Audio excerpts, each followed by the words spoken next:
To the Moon and Back.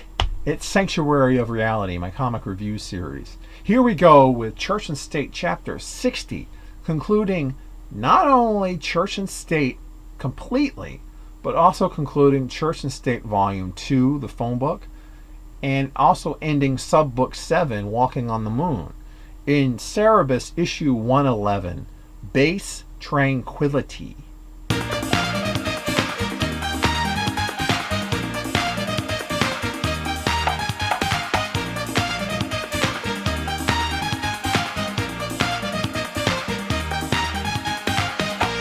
The judge talks about what there is to do on the corpse of Tarum that we know as the moon. Namely, watch meteorites crash and make craters every decade or so.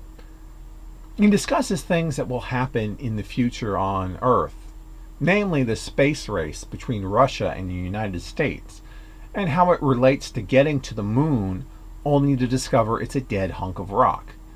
The judge eventually leaves for one of Mars's moons as the Apollo expeditions make repeated returns and come up with the same results, each time leaving junk and footprints behind, desecrating Tarum's corpse.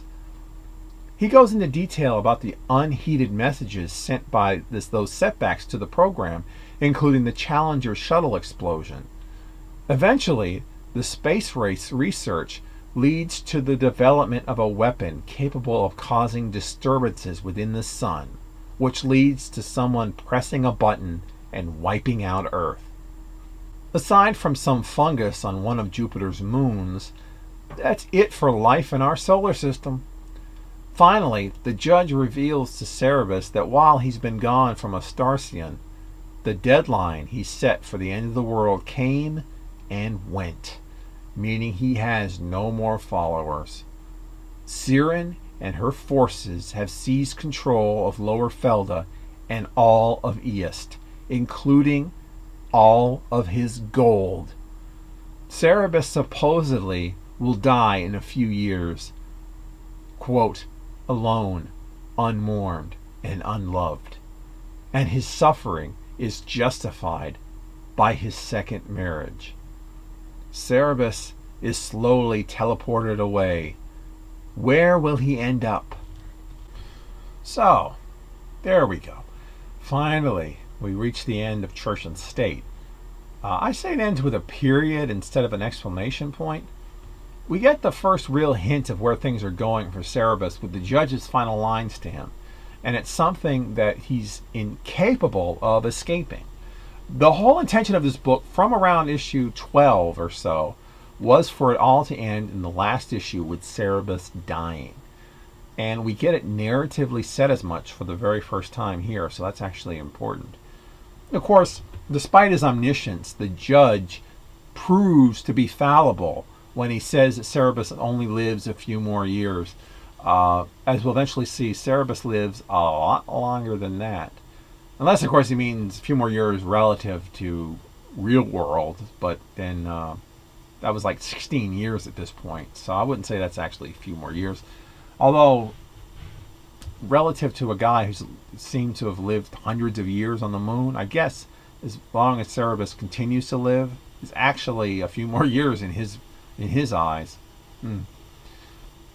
We will see the judge again, and we will learn more about him, but though it will cast doubt on him, it doesn't change his message here. Anyway, like I said, this issue is a period of ending. It's direct and complete. The last few pages especially are beautifully cinematic in scope in establishing how things have come full circle. I can't say I agree with the sentiment of how life on this earth is going to end, but it's very reflective of the time period of which this book was written, which was way back during the waning days of the Cold War. It's actually kind of interesting how at this point Dave was still treating Astarcion and its fictional world as taking place in our world's history. That'll change eventually when it becomes more pronouncedly something else altogether. You know, our world doesn't have talking aardvarks and didn't have an Astarcion.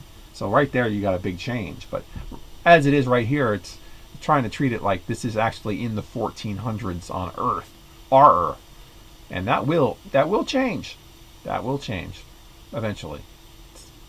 Just one day it changes. I don't know. Anyway, yeah, Church and State Volume 1 was great. I have to say Church and State Volume 2 was just as good, if not better. I think I actually like Church and State 2 a little more than Church and State 1, even though Church and State 1 is a classic. Yeah, it's all pretty much uphill from here. It's all uphill from here. That sounds like we're starting low, and it's all been going.